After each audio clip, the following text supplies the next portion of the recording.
This channel does not promote any violent, harmful, or illegal activities. All content provided by this channel is meant for an education purpose only.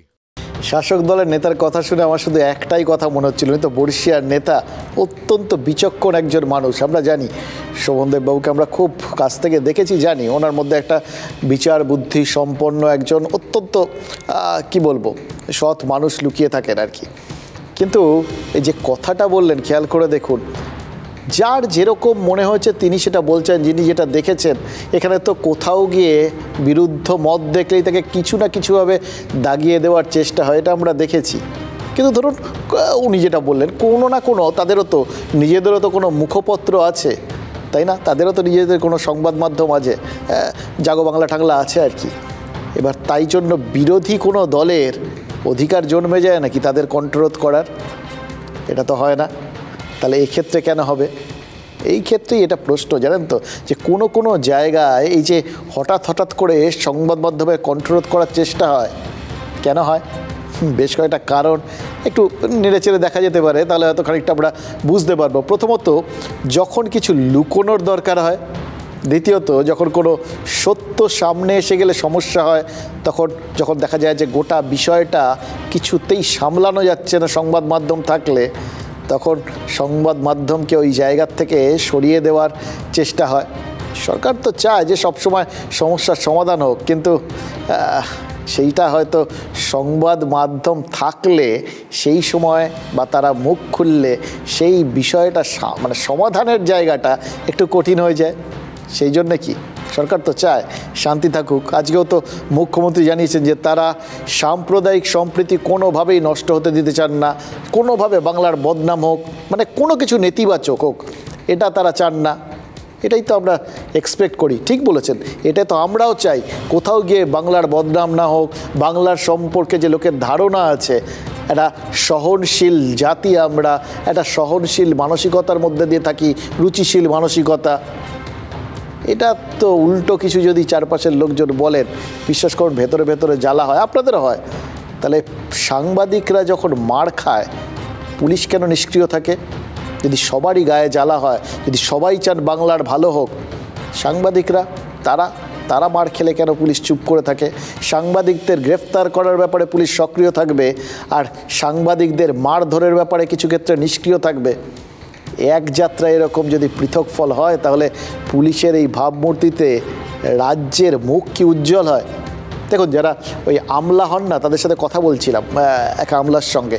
তারা যখন ওই WBCS করার পর যখন training নেন, তখন এমনি আমলাদের তাদের ওই পুলিশ সম্পর্কেও জানতে হয়, কারণ প্রশাসনের দুটো মুখ তো, একটা আমলাতন্ত্র, একটা পুলিশতন্ত্র।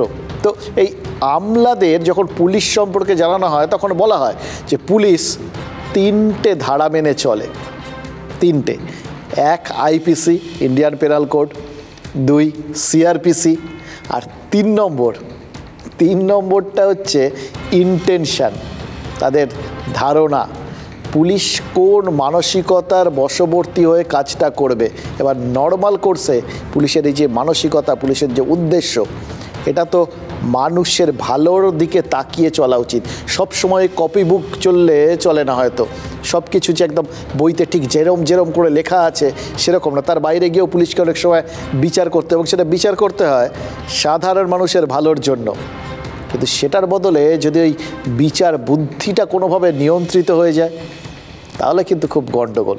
আজকেই দেখুন, আজকে সন্দেশখালিতে গিয়েছিলেন শুভেন্দু অধিকারী, কিন্তু প্রথমে তাকে পুলিশের বাধার মুখে পড়তে হয়েছিল। ধামাখালি ঘাটের কাছে পুলিশ বিজেপি নেতাদের আটকে ছিল, আর সেই সময় সবাইকে অবাক করে হঠাৎই চিৎকার করে ওঠেন এক পুলিশ অফিসার। সেই IPS অফিসারের অভিযোগ, তাকে লক্ষ্য করে কোনো বিজেপির নেতা অত্যন্ত খারাপ ভাষায় কটাক্ষ করেছেন। দেশবিরোধী কাজের সঙ্গে যারা যুক্ত, তাদের নাম করে তাকে আক্রমণ করা হয়েছে, এবং এই আক্রমণের মুখে মেজাজ হারান ওই পুলিশ অফিসার। এটা তো যদি সত্যি কেউ এই ধরনের কিছু ওই অফিসারকে বলে থাকেন না, বিশ্বাস করুন তার মেজাজ হারানো অত্যন্ত সঙ্গত। একজন পুলিশ অফিসার যিনি দেশের হয়ে, দশের হয়ে কাজ করবেন বলে শপথ নিয়েছেন, তারা সেটা করবেন বলেই আমরা এক্সপেক্ট করি, এবং তারা যখন সেটার জন্য এসে কর্তব্যরত অবস্থায় রয়েছেন, তার দিকে যদি কেউ আঙুল তোলে এবং একটা অন্যায় কোনো অভিযোগ করে তার দিকে, তাহলে তো সেটার প্রতিবাদ হওয়াই উচিত। যিনি বলেছেন তিনি অন্যায় করেছেন, আর ওই অফিসার প্রতিবাদ করে একদম সঠিক কাজ করেছেন।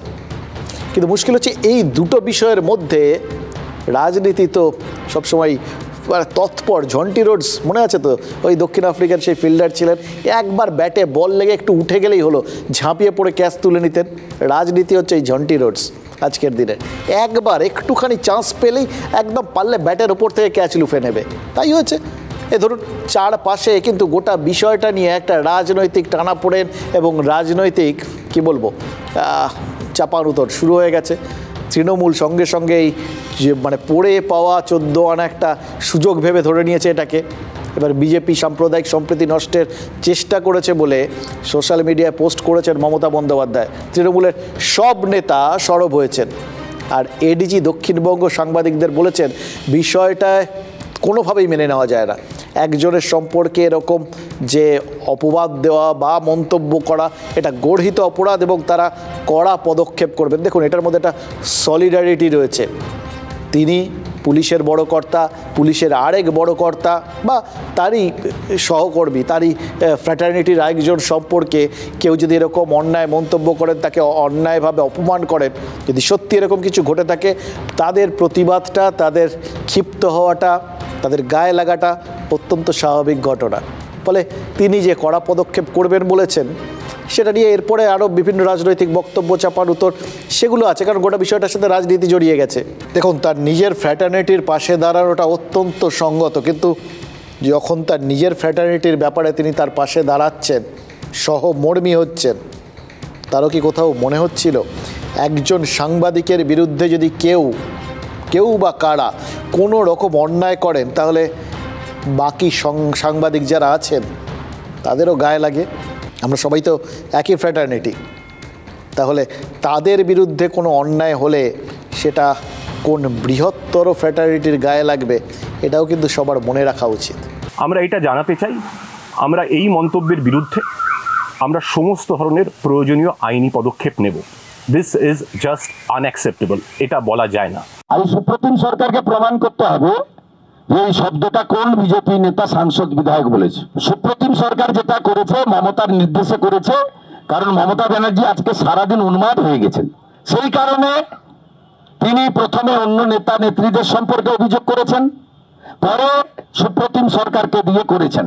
আমি সুপ্রিম সরকারকে বলবো 24 ঘন্টার মধ্যে আপনাকে প্রমাণ করতে হবে, otherwise I will take legal action against you. বিরোধী দলনেতা হয়তো তাদের দিল্লির যারা নেতা নেতৃত্ব আছেন তাদেরই অনুসরণ করছেন, তাহলে হয়তো তার নম্বরটা একটু বেড়ে যাবে। এই যে বিভেদ সৃষ্টি করা, এটা হচ্ছে ভারতীয় জনতা পার্টির কাজ এবং সেই কাজটা আরো প্রকাশ পেয়ে গেছে আজকের এই ঘটনায়।